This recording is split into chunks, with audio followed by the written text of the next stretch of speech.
नमस्कार दोस्तों, मैं हूँ राज शर्मा और आप देख रहे हो हाईवे नाइट। तो चलें दोस्तों आज की कहानी की सफ़र पर। दोस्तों ये कहानी जो मैं आपको बताने जा रहा हूँ ना, ये सुधीर की है। उम्र लगभग 24 साल की थी और गांव में रहते थे, लेकिन उनका एक रेडीमेड शॉप था कपड़े का, जो उनके गांव से लगभग 20 किलोमीटर की दूरी पर था। और ये शॉप उनके पिता चलाया करते थे, लेकिन अब थोड़ा स्वस्थ रहने लगे, उम्र भी बढ़ चुका था, तो ये जिम्मेदारी अब सुधीर को दी गई थी। लेकिन सुधीर इस शॉप को चलाना नहीं चाहते थे। उनके सपने कुछ और थे, कुछ और बनना चाहते थे। लेकिन घर का तकलीफ और सब कुछ देखते हुए आखिरकार ये जिम्मेदारी उनको अब उठानी ही पड़ी। लेकिन मन मार करके वो खुश नहीं थे इस काम से। वो चाहते थे कि मैं कुछ और काम करूं, लेकिन अब मजबूरी थी। घर परिवार भी उसी शॉप से चलती थी, उसी दुकान से चलती थी, तो ले दे करके अब उनको मानना ही पड़ा था। बाइक थी उनके पास में। सुबह अपना अब नहाते धोते और खाना वाना पैक करके नाश्ता करके अपने बाइक उठाते। अब 20 किलोमीटर का सफ़र बाइक से तय करके अब सुबह अपने शॉप पर पहुंचते, खोलते, आराम से अपना बैठते शॉप के अंदर में, और फिर बिक्री बिक्री होती। और शाम को 8 बजे दोबारा अपने शॉप को बढ़ाते। अब फिर अपना बाइक उठाते। एक हॉस्पिटल था उस रास्ते में। अब रात हो जाती थी, चाय पानी भी मिलता नहीं था, लेकिन उसके गेट के सामने में कुछ चाय पानी बीड़ी सिगरेट का नाश्ता पानी की दुकान थी जो खुली रहती थी। वहाँ आके रुकते थे। वहाँ आने के बाद में अब चाय पीने का थोड़ा सा उनको आदी था, तो चाय पी करके तब वो चलते थे। अब फिर अपने घर ही जाकर रुकते थे। ऐसे ही रोज का उनका नियम था। अब ऐसे ही कोई त्यौहार का टाइम चल रहा था, दिवाली के आसपास का ये कहानी है। और दिवाली में अधिकांश जो दुकानें सजी धजी आपको दिखाई देती है, सेल भी अच्छा होता है, तो हर दुकानदार अपने दिवाली के टाइम में अपने दुकान को सजा के रखता है। अब इनके पिता ने भी, जो घर पर रहते थे, वो भी कहने लगे कि देखो हर साल हम दिवाली में अपने दुकान को सजा धजा के रखते हैं और चमक धमक रहती है, तो ग्राहक भी अब अट्रैक्ट होता है, ऐसा ही करो। करने लगे अपने दुकान को सजाने, लाइटें रंग बिरंगी जो भी था साज सजावट के सामान, और कपड़े का नया लोट मंगवा लिए थे। बिक्री हो रही थी। अब ज़्यादातर उनके दुकान पर लेडीज़ का ही सब सामान बिकता था, तो अधिकांश महिलाएं और लड़कियां ही अब उनके दुकान पर आती थी। कभी कभी अपने परिवार को लेकर के, अपने हस्बैंड को लेकर, अपना भाई को लेकर के, जो जैसा भी हो। कई जो लड़कियां थी वो अकेले भी आती थी। उसी दिवाली के दौरान एक नर्स जो हॉस्पिटल में काम करती थी, अब वो पहली बार सुधीर की दुकान पर आती है। वो भी जब 15 मिनट बाकी था दुकान बढ़ाने में, तब वो पहुंचती है। सुधीर से डिमांड रखती है कि मुझे ये कपड़ा दिखाइए, ये कपड़ा दिखाइए। और सुधीर बार बार घड़ी देख रहे हैं कि 8 बजने वाला है, मार्केट बंद होनी है। कुछ ऐसा प्रतिबंध था कि 8 बजे दुकान, अब मार्केट का जो सदस्य थे जो अब आकर के मना करते थे कि भाई 8 बजे दुकान बढ़ा लीजिए। अब मजबूरन उनको 8 बजे दुकान बढ़ानी पड़ती थी। वो लड़की एक तो लेट आई थी और ऊपर से उसके नखरे बहुत थे। सुधीर उसको कपड़ा जो भी कहती कि ये दिखा दो, वो दिखाते थे।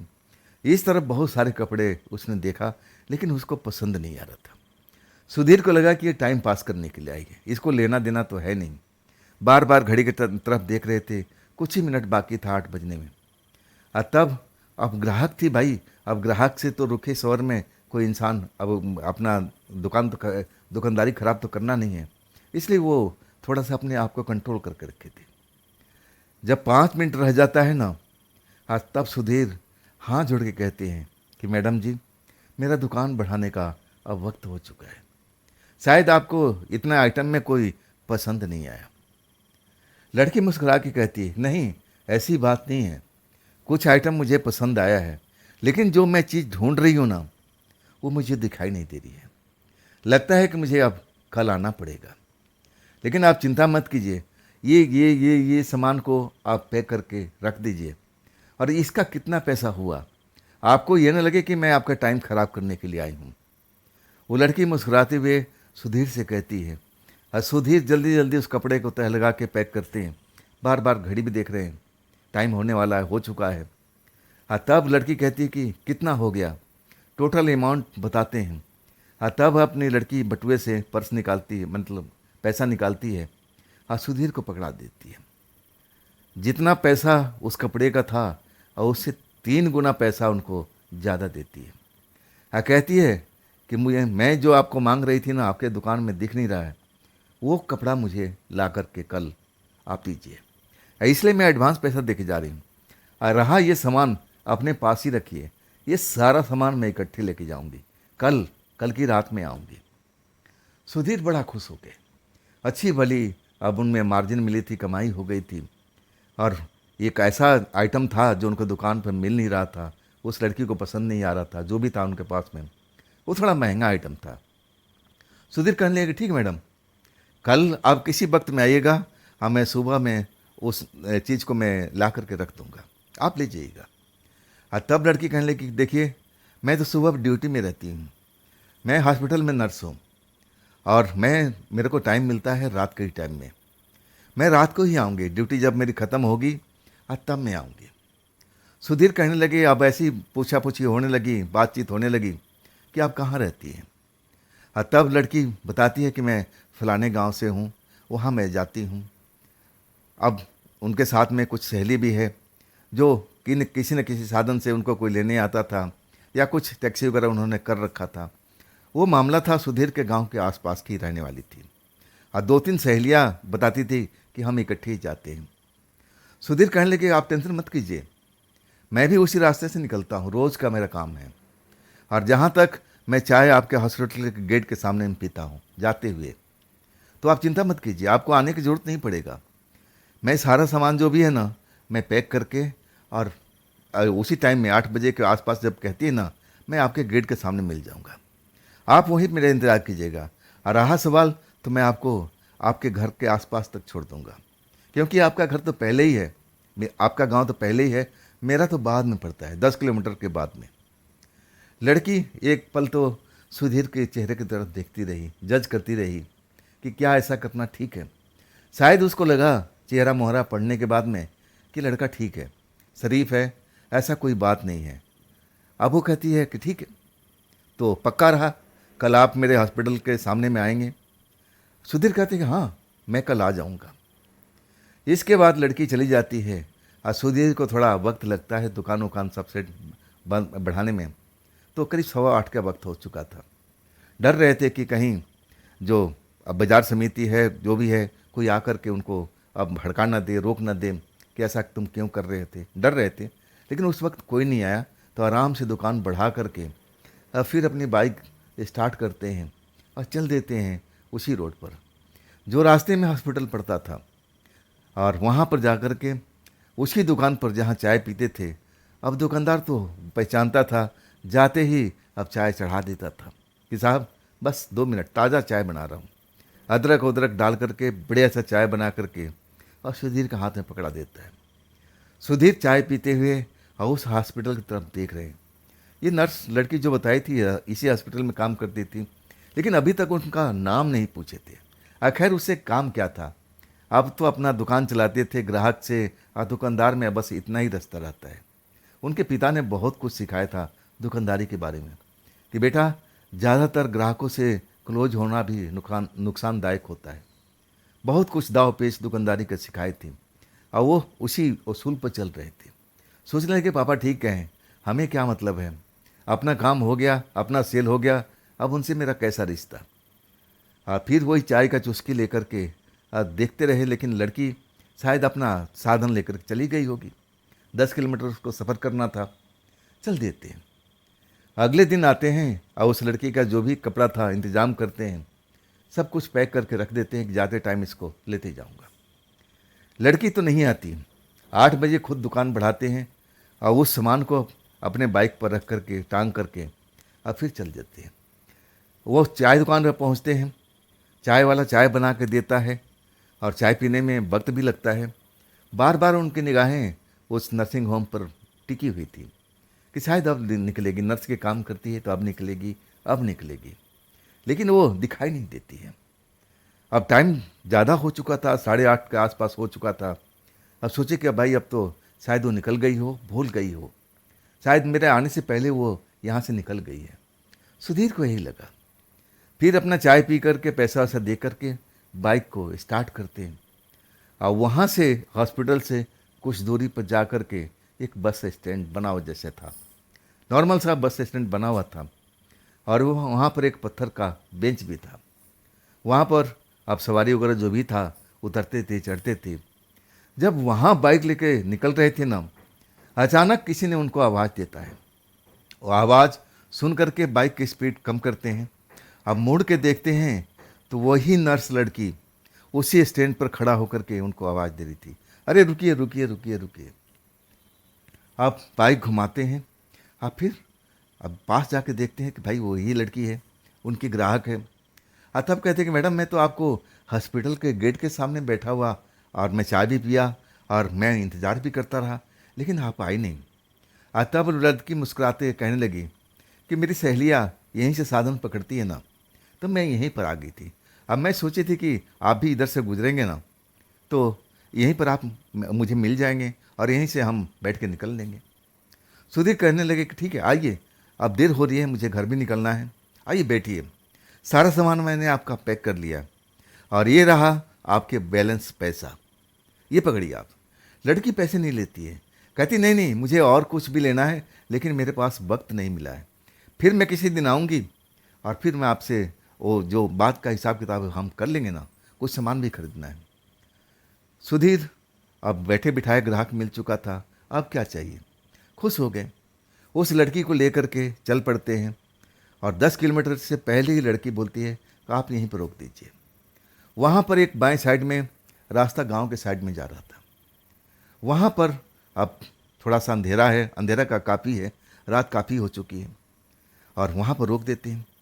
तब उस लड़की से कहते हैं कि देखिए माहौल यहाँ का ठीक नहीं मुझे लग रहा है, अंधेरी रात है, कितना दूर गांव आपका है, चलिए मैं आपको गांव तक छोड़ के जाता हूँ।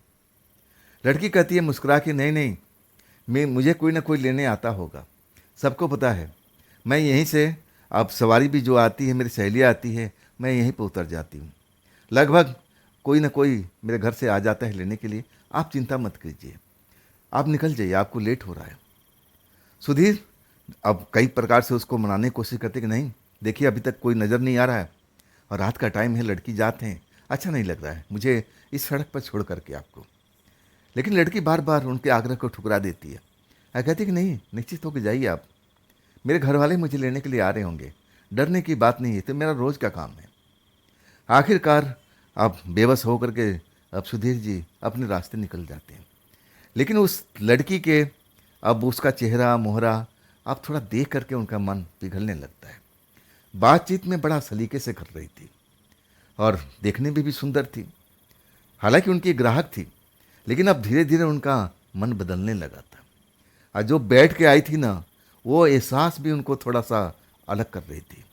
एक तो भीनी भीनी खुशबू उसके शरीर से उठ रही थी और उसमें एक तरह से मदहोश हुए जा रही थी, लेकिन अपने आप को कंट्रोल करके रखे थे कि नहीं भाई ये मेरी ग्राहक है दुकान की और इससे मुझे अब ज़्यादा क्लोज नहीं होना चाहिए, मेरे पापा कहते हैं दूरी बना के रखना चाहिए। और फिर अपने मन को महसूस कर रख लेते हैं, लेकिन रास्ते भर में उसी लड़की के बारे में सोचते सोचते घर पहुंच जाते हैं, दोस्ती करने के इच्छुक होते हैं। खैर लड़की तो मिलनी ही थी, अब रात भर उसी लड़के के सपने देखते हैं, सुबह अपने दुकान पर जाते हैं, लेकिन 8 बज जाता है, लड़की आती नहीं। उसने बोला था कि मैं आपके दुकान पर आऊँगी और दिवाली का टाइम चल रहा था, भीड़ भाड़ होती थी दुकान पर भी, दिन भर अब सुधीर जी को फुर्सत मिलता नहीं था, दुकानदारी अच्छी भली हो रही थी और रात के टाइम 8 बजे के बाद अपना दुकान बढ़ा करके रोज़ की तरह अपनी बाइक लेके अब निकल पड़ते हैं। उसी नर्सिंग होम हॉस्पिटल के पास में अब रोज़ की तरह बाइक रोकते हैं और एक दृश्य देखते हैं कि शायद वो लड़की आ रही होगी या निकल चुकी होगी। चाय पीते हैं बड़े आराम से, जल्दीबाजी तो कोई है नहीं, चाय का घूंट आराम से पीते हैं, चाय वाले से अब कुछ रोज़ की तरह बातचीत करते हैं और फिर उसको पैसा दे करके और निकल जाते हैं। जब उस स्टैंड के पास से गुजरने लगते हैं ना, तो ध्यान नहीं देते हैं क्या कल तो मिली थी, अब ये कपड़े लेने के लिए रुकी थी, अब तो सहेलियाँ उसके साथ में होगी, कोई ना कोई साधन अब वो लेके चली गई होगी, अब थोड़ी हमारा इंतज़ार कर रही होगी। लेकिन जब पहुंचते हैं ना, जब उस तरफ निगाहें डालते हैं तो लड़की उठ करके उनको आवाज़ भी दे देती है, रुकिए रुकिए रुकिए। बड़ा खुश हो जाते हैं सुधीर जी। बाइक रोकते हैं, लड़की दौड़ के आती है। देखिए, अब मेरी सहेलियाँ निकल गई, मैं किसी काम में व्यस्त हो गई थी, और जब मैं अपना ड्यूटी ऑफ करके निकलती हूँ तो सहेलियाँ मेरी जा चुकी हैं और साधन भी निकल चुका है। पता नहीं कब बस आएगा और कब मुझे मिलेगा। मैं तो बस का इंतज़ार कर रही थी, लेकिन अभी कोई मुझे बस मिला ही नहीं। सुधीर जी कहने लगे कि इसमें कौन सी बड़ी बात है, मैं तो चल ही रहा हूँ ना, मैं आपके रास्ते में छोड़ दूंगा। लड़की बैठ जाती है, मन ही मन बड़ा अब एक तरह से प्रसन्न हो जाते हैं सुधीर जी।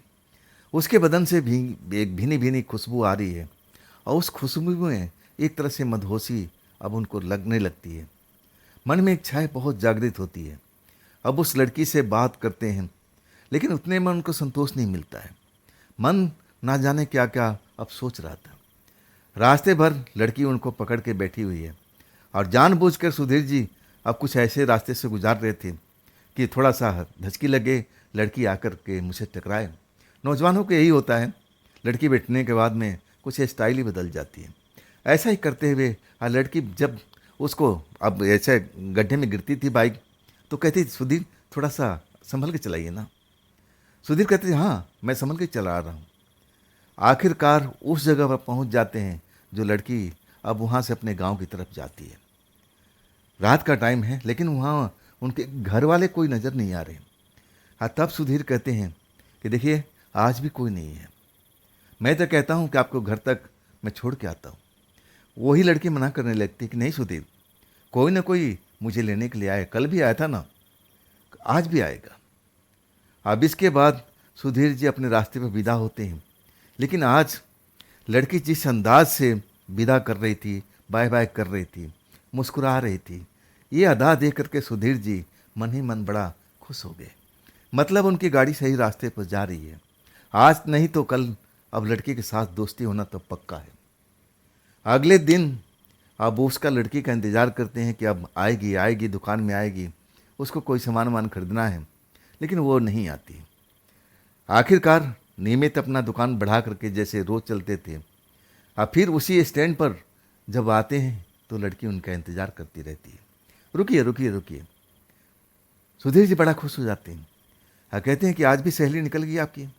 तब चेहरा बना करके, हाँ अब तो वो लोग मुझे छोड़ के चले गए, अब ढूंढे तक नहीं। उनको लगा कि मैं उनसे पहले निकल गई, ऐसा कैसे हो सकता है। सुधीर जी समझाने लगे कि आप ऐसा क्यों नहीं करती कि रोज़ मेरे साथ में चलिए, मैं भी तो रोज़ आता हूँ अपने दुकान पर।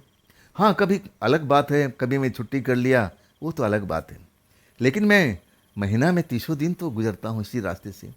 तो आप उस सहेलियों के चक्कर छोड़िए ना, मेरे साथ चलिए। कितने बजे सुबह में आती है, मैं भी आपको लेते आऊँगा। तब लड़की कहती कि सुबह के चक्कर छोड़िए, सुबह में मेरा कोई टाइम फिक्स नहीं होता, कभी मैं लेट भी हो जाती हूँ और कभी जल्दी भी आ जाती हूँ, लेकिन रात में क्या आप हर रोज़ मुझे छोड़ देंगे, ऐसा आपको लगता है। सुधीर जी कहने लगे कि हाँ क्यों नहीं, मैं छोड़ दूँगा, मुझे तो अच्छा लगेगा, आपको छोड़ते हुए बिठा करके आनंद भी आता है। अब अपनी बात धीरे धीरे धीरे धीरे घुमा फिरा करके और उस लड़की के आगे रखने की कोशिश करते हैं। लड़की भी उनकी बात को अब सुन करके बड़ा आनंदित हो रही है, लेकिन एक दूसरे से कोई जाहिर नहीं कर रहा है कि हम प्रेम करते हैं। लड़की भी अब गोल मोल घुमा रही थी सुधीर जी को, और सुधीर जी भी अब उस लड़की को ऐसे ही उल्टा घुमा रहे थे। आखिर पहल कौन करे कि मैं आपसे प्यार करता हूँ या करती हूँ। पहल दोनों में से कोई नहीं करता है, लेकिन दोनों का भरपूर अब अंदाज़ा हो चुका है कि हम एक दूसरे से बहुत ही प्यार करते हैं। आखिरकार लड़की बैठ जाती है, कहती है कि टाइम मत खराब करते हैं, चलिए आपको भी देर हो रही होगी और मुझे भी देर हो रही है, चलिए हम घर पर चलते हैं, अपने रास्ते चलते हैं। सुधीर जी अब बड़ा खुश थे, लड़की चिपक कर बैठी हुई थी, भीनी भीनी खुशबू अब उनके दिमाग में असर कर रही थी। अब शुरुआत तो हो चुकी थी, लड़की भी अब जो थी सुधीर से कुछ बातें कर रही थी मीठी मीठी, और सुधीर भी अब बाइक को तेज़ नहीं चलाते हैं। अब वो ऐसा मन कर रहा था उनका कि बस इसी तरह हमारा बाइक चलता रहे और ये लड़की कभी हमारे बाइक से उतरे नहीं, ऐसा उनका मन कर रहा है कि मैं बिल्कुल धीमी रफ्तार से चलता रहूं, ये दुनिया थम जाए और हम लोग ऐसे ही चलते रहें। उनकी मन का कामना और ऐसा ही लग रहा था। लेकिन आखिरकार आप उस जगह पर पहुंच ही जाते हैं। वहां पहुंचने के बाद में सुधीर जी रोज की तरह अब कहते हैं कि देखिए, आपके परिवार से तो कोई मिलने नहीं आया, तो क्या मैं आपको घर तक छोड़ दूं? तब वो कहती कि नहीं, हम थोड़ा सा इंतज़ार कर लेते हैं, और कोई ना कोई तो आएगा। चलिए कुछ देर बात ही कर लेते हैं। आखिरकार आधा घंटा हो जाता है, और तब कुछ ऐसा लगता है कि टॉर्च की रोशनी ऐसा कुछ रास्ते पर दिखाई देता है। और तब लड़की कहती कि आप जाइए, मेरे परिवार वाले आ रहे हैं। देख रहे हैं ना, वो रोशनी इसी रास्ते में आ रही है, तो ये हमारे परिवार वाले हैं। उनको अब पता लग चुका है कि मैं आ चुकी हूँ। आप निकल जाइए, आप निकल जाइए।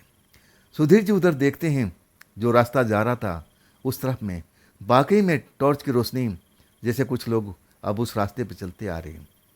वो निकल जाते हैं अपनी बाइक लेकर के, छोड़ो भाई, पता नहीं कैसे वो लोग व्यवहार करेंगे। और वो डर जाते हैं, और फिर अपनी बाइक स्टार्ट करते हैं और अपने घर पहुंच जाते हैं। अब लड़की उनके दिलो दिमाग में बस चुकी थी। अब इस तरह करते करते करीब 10 दिन गुजर गया था, लेकिन दोनों में से कोई भी अपना प्रेम का इजहार नहीं करता है। सुधीर कहते कि आप मेरी दुकान पे क्यों नहीं आती? और तब लड़की कहती मेरे पास वक्त मिलता नहीं। आज वक्त मिलता है तब तक आपकी दुकान अब बंद हो जाती है, तो जाने का फ़ायदा क्या है? सुधीर उससे पूछते हैं कि ऐसा कौन सा आइटम चाहिए आप बताइए, हम आपके लिए अरेंज करके जैसे पहले लेके आए थे और मैं लेके आ जाऊंगा। और तब लड़की अब उनको एक दो आइटम का नाम बताती है, साइज बताती है कि देख लो इसी साइज का होना चाहिए। सुधीर जी बड़ा खुश हो जाते हैं। अब दोस्ती आगे बढ़ चुकी थी। लड़की एक तरह से बेपरवाह हो चुकी थी। उनको अब उस लड़की को समझ में आ गया था कि हाँ, ये लड़का मेरे लायक बिल्कुल सही है। और सुधीर को भी समझ में आ गया था कि ये लड़की ये मेरे लिए बनी है। दोस्ती जो है ना, धीरे धीरे धीरे धीरे अब आगे पहुंच जाती है। लेकिन अभी एकांत में मिलना नहीं हुआ था, और दोनों लोग एक तरह से अब उसके लिए अपने मन ही मन तैयार थे। अब सुधीर तो तैयार थे, लेकिन लड़की के मन में क्या चल रहा था वो जान नहीं रहे थे। मौका मिलता है जब बरसात अब पड़ने लगती है। जब स्टैंड पर आते हैं तो मौसम ठीक होता है, और जब लड़की बैठ जाती, चलने लगते हैं, तो मौसम बिगड़ चुका था। बादल गरजने लगते हैं, बिजली चमकने लगती है, और बरसात शुरू हो जाती है। भीगने लगते हैं दोनों। और तब सुधीर कहते हैं कि हमें कहीं पर रुकना चाहिए, नहीं तो आप भी भीग जाएंगी और मैं भी भीग जाऊंगा। वहाँ पर आसपास में देखते हैं, लेकिन कोई ओट, कोई घर, ऐसा कुछ नज़र नहीं आता है। और तब लड़की कहती है कि देखिए, वहाँ पर एक झोपड़ी नज़र आ रही है, हाँ चलते हैं वहाँ भाग करके। सुधीर जी वो झोपड़ी देखते जरूर हैं, लेकिन उनका हिम्मत नहीं करता है, क्योंकि जिस रोड से गुजर रहे थे, अब वहाँ से कुछ दूरी पर थी। और जब बिजली चमक रही थी ना, तब वो रोशनी में नज़र आई थी। और वो लड़की ने इंगित किया था कि देखिए, अब हम वहाँ जाएंगे ना तो बरसात से बच जाएंगे। देख रहे हैं यहाँ पर कोई पेड़ भी नहीं है, ना कोई घर है, तो हमें जल्दी से उस झोपड़ी में चलना चाहिए। वो खेतों के बीच में बनी हुई थी, जैसे कोई फसल उगाता है, रखवाली के लिए अपनी झोपड़ी बनाता है, ऐसी झोपड़ी थी। अब सुधीर जी भीग रहे थे। उनको लग रहा था कि हाँ, जब लड़की तैयार है, नहीं डर रही है, तो मुझे क्या पड़ी है। दोनों लोग दौड़ते हुए झोपड़ी में चले जाते हैं। अब बाहर बरसात जोरों पर, बिजली चमक रही है। दो नए लोग, एक तरह से नवजुवक, दोनों प्रेमी, अब उस झोपड़ी में अकेले, वो भी रात का वक्त। आप सोच सकते हैं कि उस टाइम में अब उन लोगों पर चल के आ रही होगी। दोनों धीरे धीरे धीरे अब एक दूसरे के करीब आ जाते हैं। सुधीर की हलक सूख रहा था कि मैं कैसे इसको अपने बाहों में लूं, और शायद उस लड़की को भी लग रहा था कि मैं कैसे इनकी बाहों में जाऊं। लेकिन ये पहल जो करते हैं ना, सुधीर ही कहते हैं, क्योंकि वो छत जो था ना, कच्चा था, अब बूंद टपकने लगी थी। अब तेज बारिश वो झोपड़ी सहन नहीं कर रही थी। तो एक जगह दो जगह से पानी टपक रहा था जहाँ पर वो लड़की खड़ी थी। तब सुधीर उसकी बाह पकड़ के अपनी ओर खींच लेते हैं, और वो लड़की आराम से उनके सीने से अब चिपट जाती है। प्रेम का शुरुआत अब एक तरह से वहीं से अब हो जाता है। उस झोपड़ी में अपने लिए अब एक आशियाना अब ढूंढा गया था। ये आज पहली बार हुआ, और इसके बाद अब रोज रोज होने लगा था। रोज मौसम खराब नहीं हो रहा था, मौसम बढ़िया रहता था। लेकिन इन दोनों के लिए अब मौसम तो बहुत बेहतरीन हो चुका था। उधर से आते बस स्टैंड से उस लड़की को बिठाते। अब फिर देख लेते कि आसपास में कोई गाड़ी वाड़ी तो नहीं गुजरती है, कोई मुझे देख तो नहीं रहा है। अपनी मोटरसाइकिल नीचे उतार देते ओट में। अब फिर दोनों लोग वो झोपड़ी में चले जाते अपने प्रेम को अब एक तरह से आगे बढ़ाते हुए। अब फिर कुछ देर झोपड़ी में गुजारने के बाद आप सुधीर बाइक पर बिठाते और उस लड़की को उसी जगह पर उतार करके अब फिर अपने गांव की तरफ चल देते। अब रोज का अब एक तरह से इनके लिए अनिवार्य हो चुका था, रोज का ये खेल हो चुका था। और सुधीर जी को ये खेल बहुत ही पसंद आ रहा था, उस लड़की को भी आ रहा था। और ज़्यादातर सुधीर जी बड़ा खुश थे, मन ही मन सोच रहे थे कि ये लड़की मेरे लिए बनी है, इससे मैं शादी करूँगा और मैं कहीं किसी लड़की की तरफ नहीं दिखाऊंगा। और उसकी सारी डिमांड अब जो भी था कपड़े लत्ते और पूछ लेते थे। वो लड़की तो आती नहीं थी, अब उसको फुर्सत ही नहीं मिलता था, ऐसे अब उसके ड्यूटी के टाइम चलती थी। तो सुधीर ही उसकी सारी अब एक तरह से कपड़े लत्ते सब कुछ ला करके उसको देते थे और वो लड़की सर से ले भी लेती थी। और एक बार थोड़ा परेशानी हो गई थी सुधीर जी के पास में। ये जो शुरुआत हुई थी ना, इसके करीब 6 महीने के बाद में। अब उस टाइम त्यौहार का तो सीज़न कुछ नहीं था, बिक्री बट्टा जो भी था बहुत घटा हुआ था। हाँ, घर में कुछ पैसे की ज़रूरत भी थी, उनका पिता का दवा दारू में बहुत सारा पैसा अब लग भी रहा था। सुधीर बड़े परेशान थे, दुकान का कमाई घट गई थी। अब इतनी बिक्री तो हो नहीं पा रही थी कि जितनी बिक्री उतनी ही मुनाफा होता था, तो बिक्री नहीं हो रही थी तो मुनाफा नहीं हो रहा था। और जो भी पूंजी थी वो भी कम होती जा रही थी। सारी अब जो खर्च हो रहा था उनके पिता के ऊपर में हो रहा था, अच्छे डॉक्टर के फीस, अच्छी दवाइयाँ। अब एक तरह से सुधीर की जो माली हालत थी ना, अब धीरे धीरे खराब होती गई। पैसे की ज़रूरत थी, लेकिन वो लड़की अब जो काम कर रही थी उस नर्सिंग होम में, पैसा तो कमाती होगी। अब थोड़ा उदास रहने लगे, अब उस खेल में थोड़ा सा मज़ा नहीं आ रहा था जो झोपड़ी में होता था। कई बार वो मना भी कर देते कि छोड़िए ना, आज नहीं, फिर कभी। तब वो लड़की उनसे पूछती है कि सुधीर, आजकल मुझसे तुम थोड़ा सा कटे कटे से दिखाई देते हो, बात क्या है? क्या मेरे से आपका दिल भर गया है? आगे रिश्ता बढ़ाना नहीं चाहते? तब सुधीर कहते हैं उसके मुंह पर उंगली रख के, ऐसा दोबारा मत बोलना, मैं तुमसे बहुत ज़्यादा प्यार करता हूँ। मैं तो मन ही मन तुम्हें अपना पत्नी मान चुका हूँ। बस मैं चाहता हूँ कि मेरे पिता जल्दी से स्वस्थ हो जाए, इसके बाद मैं उनसे बोलूँगा कि शादी तो मैं तुम ही से करूँगा। लड़की सुनती है तो मन ही मन बड़ा प्रसन्न हो जाती है कि नहीं, मेरा प्रेमी तो मेरे साथी है, मेरा सोचना गलत था। सुधीर से पूछती है कि फिर तुम्हारे चेहरे पर हमेशा आजकल 12 क्यों बजा रहता है? तुम मुझसे कुछ अपनी बात शेयर क्यों नहीं करती? क्या समस्या है? कुछ ऐसी समस्या हो पैसे कौड़ी से तो मैं तुम्हारी मदद कर सकती हूँ। लेकिन सुधीर जो थे ना, अलग किस्म के इंसान थे। वो नहीं चाहते थे कि अपनी प्रेमिका से कोई मदद मांगे। अब इधर उधर से अपने यार दोस्तों से ले दे के जैसे तैसे कर्ज लेकर के अपना घर का, अब जो पिता का इलाज था, घर गृहस्थी सब कुछ संभाले हुए थे, दुकान भी संभाले हुए थे।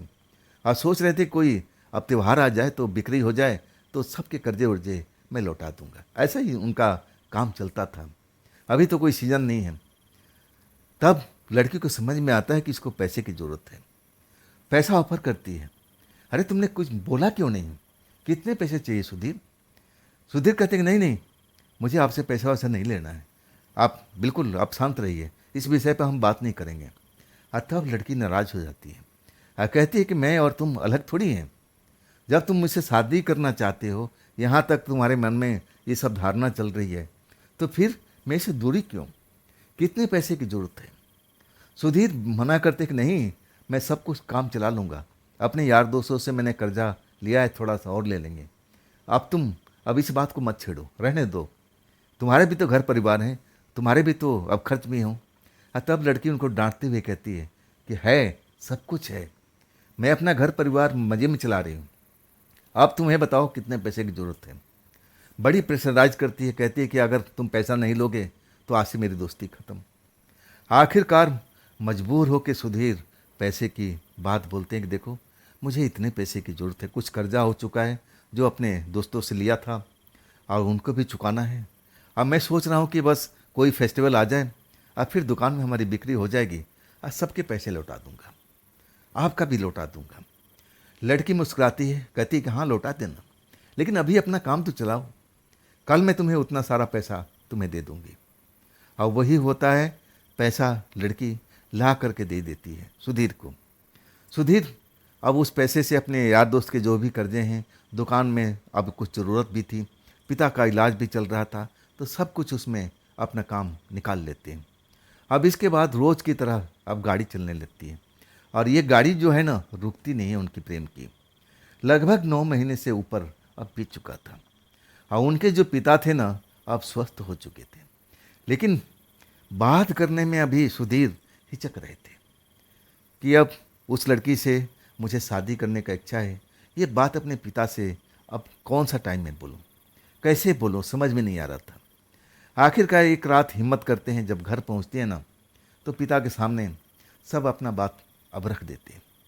उनके पिता सुनते हैं, लेकिन कुछ उस पर रिएक्ट नहीं करते हैं, बस उसका चेहरा देखने लगते हैं सुधीर का। पूछते हैं कि लड़की तुम्हें कहाँ मिली। पूरा कहानी बताते हैं कि मेरे दुकान पर आई थी कुछ सामान ने लेके लिए, और तब से हमारी दोस्ती अब बढ़ गई थी। पूछते हैं कि क्या वो नर्स है, तब बताते हैं सुधीर कि हाँ ये नर्स है।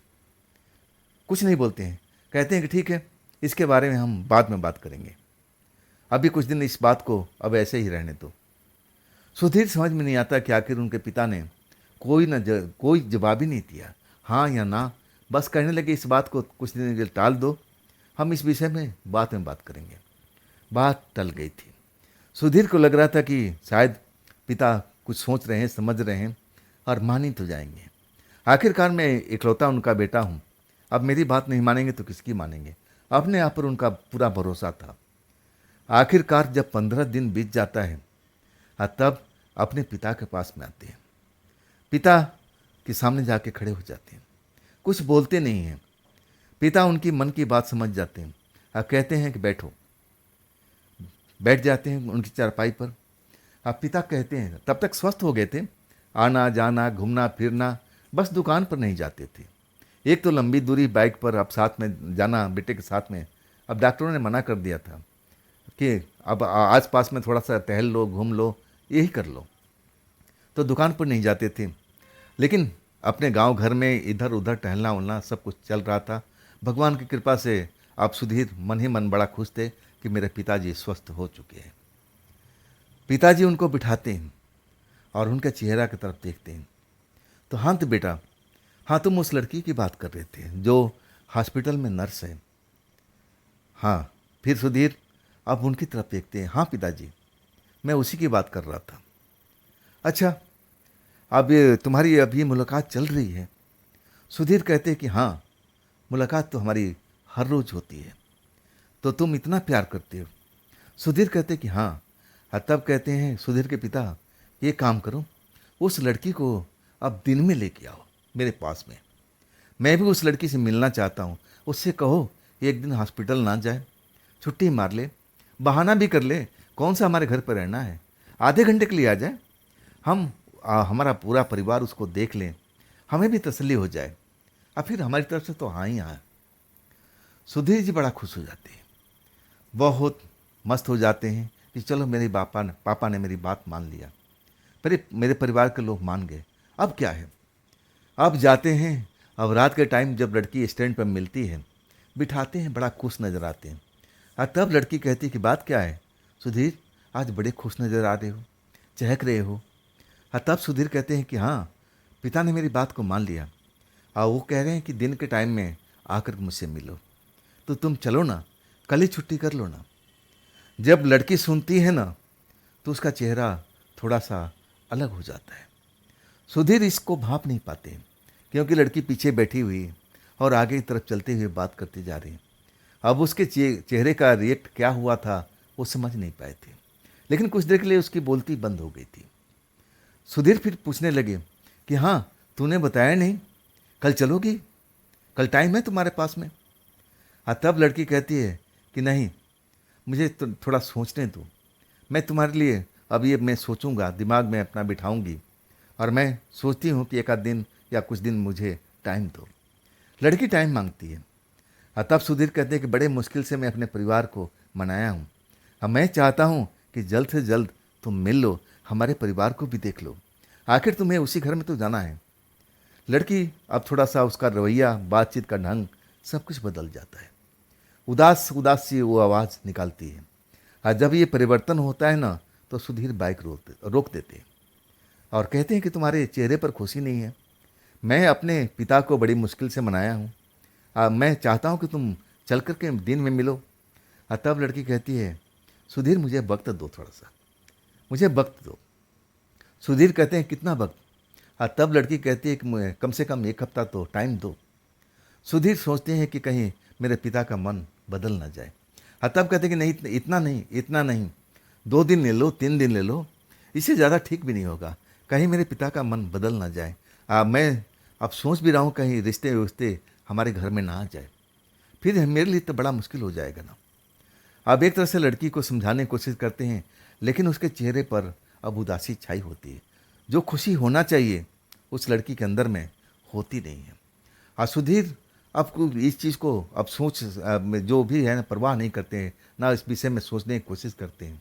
उनको लगा कि शादी बात करने में लड़कियां अक्सर अपने माँ बाप से बिछड़ना नहीं चाहती है, इसीलिए इसके चेहरे पर ये उदासी छा गई है। समझाते हैं, लेकिन लड़की कहती है कि कम से कम मुझे 1 हफ्ता चाहिए, तब मैं अब तैयार हो जाऊंगी। मैं तुम्हारे पिता से ज़रूर मिलूंगी दिन के टाइम में, लेकिन अभी 1 हफ्ता मुझे दो। आखिरकार सुधीर जी हार मान लेते हैं और कहते हैं ठीक है, 1 हफ्ता। 3 दिन तक लड़की उनके साथ में आती है और फिर अपना वो झोपड़ी में भी जाते हैं। अब तो झोपड़ी उनका आशियाना एक तरह से बन चुका था। वहाँ पर कुछ घंटा बिताने के बाद उस लड़की को उसी चौराहे पर छोड़ देते हैं जहाँ से उसका गांव का रास्ता दिखता है। अब फिर अपने घर आ जाते हैं। इधर पिता कहते हैं, एक दिन टोक देते हैं, अरे बेटा, तो ये वो जो फ्रेंड है जिसे तू शादी करने के इच्छुक है, वो कब आ रही है?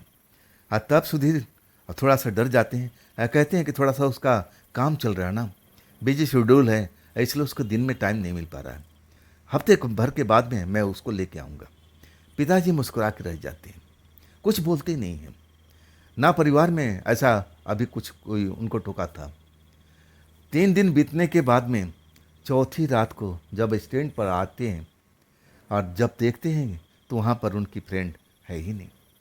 इंतज़ार करते हैं, हो सकता है कि अब छुट्टी होने में थोड़ा टाइम लग गया हो, या सहेलियाँ मिल गई हो, बातचीत कर रही हो।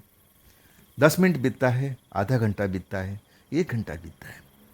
2 घंटा बीतने के बाद में सुधीर जी की अब एक तरह से हालत ख़राब होने लगी। कहाँ गई? आई नहीं अभी तक नहीं आई। क्या वो चली गई या आज छुट्टी कर लिया है? अब उनको लगा कि नहीं, अगर आती तो स्टैंड पर ज़रूर पहुंचती।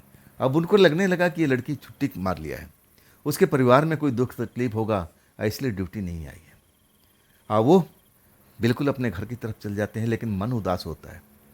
उस झोपड़ी के पास जब गुजरते हैं तो कुछ पल के लिए उस झोपड़ी की तरफ देखने लगते हैं जो आशियाना बना हुआ था। और उस चौराहे पर जहाँ वो लड़की उतरती थी, अपने गांव की तरफ जाती थी, वहाँ भी देखते हैं। वहाँ भी रुक करके अब वहाँ पर कुछ देर के लिए रुक जाते हैं, अब फिर अपने गांव की तरफ चले जाते हैं। ऐसा ही उनके साथ में अब हर रोज होने लगा। लड़की बिल्कुल स्टैंड पर नजर ही नहीं आती थी। पूरा हफ्ता निकल जाता है, बड़ा परेशान हो जाते हैं। और तब उनको लगता है कि चल करके अब उस नर्सिंग होम में पूछना चाहिए, आखिर वो लड़की ड्यूटी पर क्यों नहीं आ रही है, क्या छुट्टी मार रखी है या कब तक आएगी। और जिस चौराहे से वो गांव में जाती थी, और उस रास्ते में तो छोटे बड़े कई गांव थे। अब कौन सा गांव की थी सुधीर जी पूछ भी नहीं पाए थे। तो उनको लगा कि बस एक ही रास्ता है, हॉस्पिटल में चला जाए, लड़की का नाम पता था तो जानकारी ले लेंगे, जो भी होगा जानकारी सामने आ जाएगी। अब सुबह के टाइम में ही जब अपने दुकान की तरफ जा रहे थे, तभी वो हॉस्पिटल के पार्किंग में बाइक खड़ा करते हैं। फिर काउंटर पर जाते हैं, रिसेप्शन पर। वहाँ पर एक नर्स बैठी होती है और उस लड़की का नाम लेके पूछते हैं कि मैडम, वो नर्स जो काम करती हैं यहाँ पर, कई दिनों से नज़र नहीं आ रही है। वो जो नर्स काउंटर पर बैठी हुई थी रिसेप्शन पर, और सुधीर जी की बात सुन करके चौंकती है और कहती है, क्या नाम बताया अपना? जो भी था नाम बताते हैं। अब फिर वो सोचने लगती है, अब फिर कहती कि नहीं, इस नाम का कोई लड़की हमारे यहाँ पर कोई काम ही नहीं करती है। मेरी नज़र में तो आज तक, जब से मैं हूँ, साल 2 साल तो हो चुका है, और तब से ऐसी कोई नर्स तो है नहीं जो ना आप नाम बता रहे हो। कुछ और नाम होगा, सोचिए कुछ और नाम उसने बताया होगा। और तब कहते कि नहीं नहीं नहीं, यही नाम था। जब ये लड़की बता देती है कि इस नाम का लड़की कोई काम ही नहीं करती है, तो सुधीर जी के माथे से पसीना बहने लगा। ऐसे कैसे हो सकता है, ऐसे कैसे हो सकता है। मन ही मन सवाल का जवाब ढूंढने की कोशिश करते हैं। तब वो लड़की कहती है कि देखिए, मुझे जहाँ तक जानकारी है, 2 साल करीब हो चुका है मुझे, इस नाम की लड़की मेरे यहाँ पर तो काम करती नहीं है। और यहाँ पर जो भी है, अब वो जो नाम बता रहे हैं उनमें से ऐसा कोई नहीं है। हुलिया बताइए। हुलिया बताते हैं तो लड़की कहती है कि नहीं, इतनी लंबाई की अब हमारे पास में इस टाइम कोई नर्स नहीं है। अब सुधीर जी बड़ा परेशान अपनी दुकान पर आते हैं, रोने का मन करता है कि आखिर उनकी फ्रेंड गई कहाँ, कहाँ गई, पता ही नहीं लग पाता है। चाय की दुकान पर आते हैं लौटते हुए, आस भरी निगाह से अब उस हॉस्पिटल के गेट की तरफ देखते हैं। और कुछ कुछ बार तो बहुत जल्दी आ जाते हैं दुकान बढ़ा करके। आ करके वहाँ पर जब वहाँ से नर्सों की छुट्टी होती है और वो एक साधन में अपना बैठ के जाती है, वहाँ भी जाते हैं, उनको रोकते हैं कि बहन जी रुकिए, आप इस नर्स को जानती हैं, ये नाम है, ऐसा चेहरा मोहरा था, लंबाई इतनी थी। सब लोग नर्सें जो हैं अब एक तरह से सुधीर जी को मना करते कि नहीं, हमारे यहाँ पर ऐसी कोई नर्स थी नहीं इस नाम की, इतनी लंबाई वाली नर्स तो है ही नहीं। अब सुधीर जी को बड़ा अब एक तरह से अजीब लगने लगा कि बात क्या है। इधर जो पिता थे ना, अब वो टोकने लगे, अरे सुधीर बेटा, तेरी वो फ्रेंड आई नहीं, तू तो दिन में लाने वाला था। आखिरकार जब टाइम बीत जाता है और सुधीर को लगता है कि मैं तो धोखा खा गया। आखिर ये कौन हो सकती है जिसने मुझे इतना प्यार करने के लिए उकसाया, प्यार भी किया और बीच मझधार में छोड़ करके अब मुझे भाग गई। कौन हो सकती है।